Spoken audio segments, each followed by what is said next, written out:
Shalom, family. My name is Angie McClendon, and this is my story of how the Most High woke me up. It was about 4.5 years ago, and I was really big into Christianity.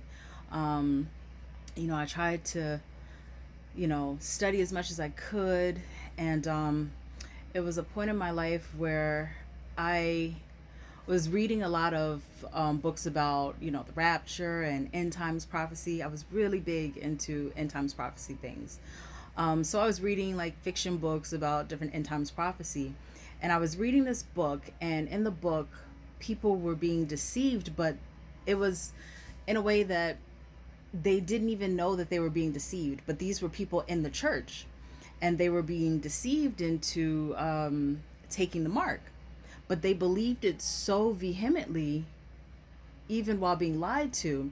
And so I remember praying, back then, God, please help me to never ever be deceived into believing a lie.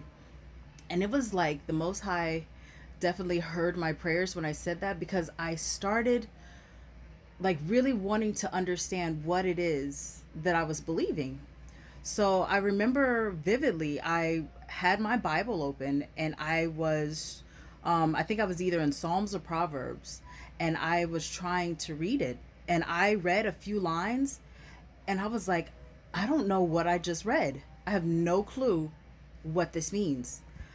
And so I was like, so I went on this quest, and I was like, let me ask this pastor, because I had just found a new church, and I said, well, let me ask the pastor.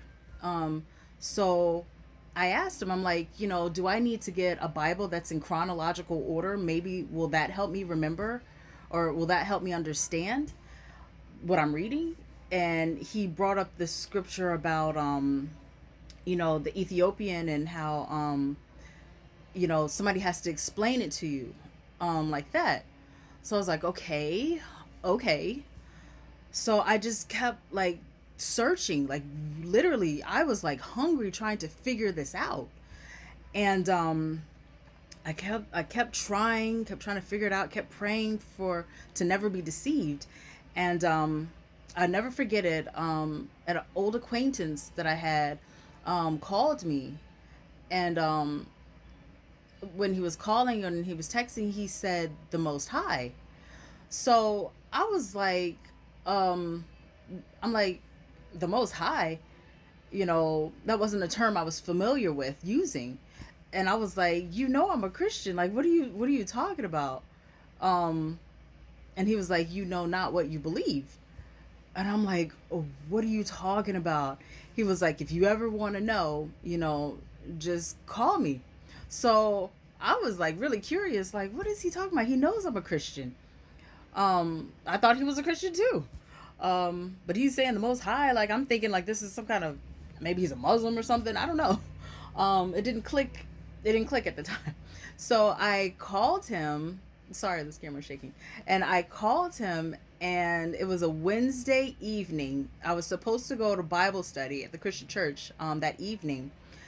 And when I called him, he immediately, told me to open up my Bible, and he said, read this. So I read it, and he was like, read it again. So I was like, okay. I read it again. It was like a light bulb turned on, literally, no joking. I was like, oh my gosh, it says that. It says that. And I was like, wow. So then he was like, go to another passage, read this. So it happened again. The first time I read it, I didn't understand. And then he was like, read it again. So I read it again and again. It was like the light bulb, the light came on. And so that we did that for like maybe an hour. And I was like, I mean, I remember it just as crystal clear as day, like it was yesterday. And I was like, but I was taught this. This is what I've been taught in Christianity.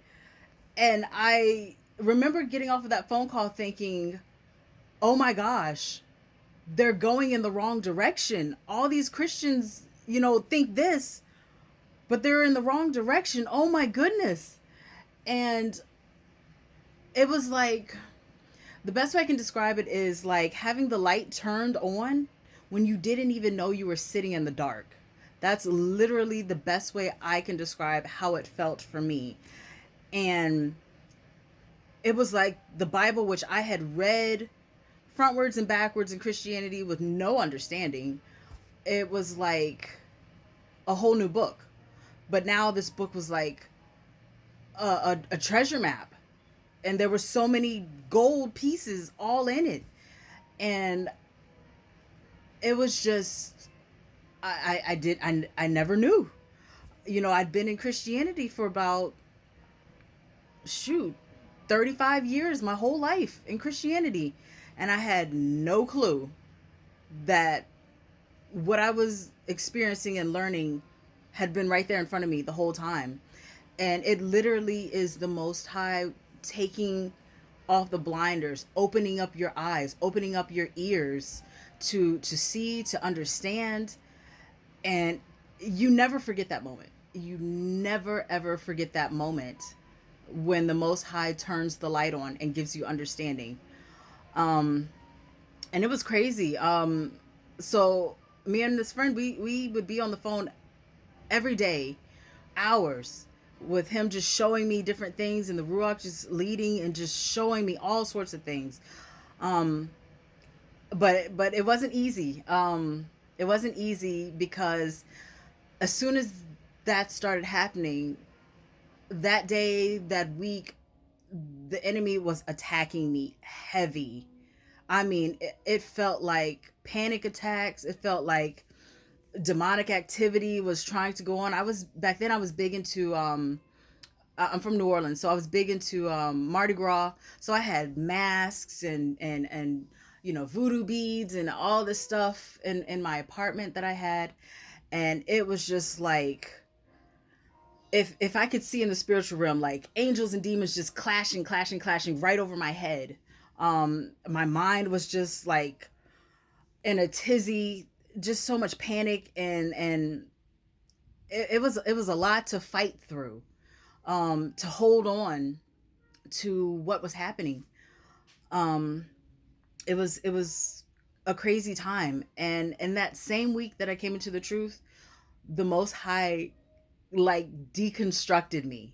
I had been a flight attendant at that time for about 11 years, and through a crazy set of circumstances, I ended up losing my job that week. Um, and so then, with me losing my job, I had nothing but time to go over scriptures with my friend. I mean, we would be on the phone for at least 5 6 hours every day, just going over scripture, because I was so hungry. I was like a sponge at this point, because I wanted to know, all the stuff that I was learning. And so I had a oh, thank the Most High, I had an amazing foundation for those months that I was not at work.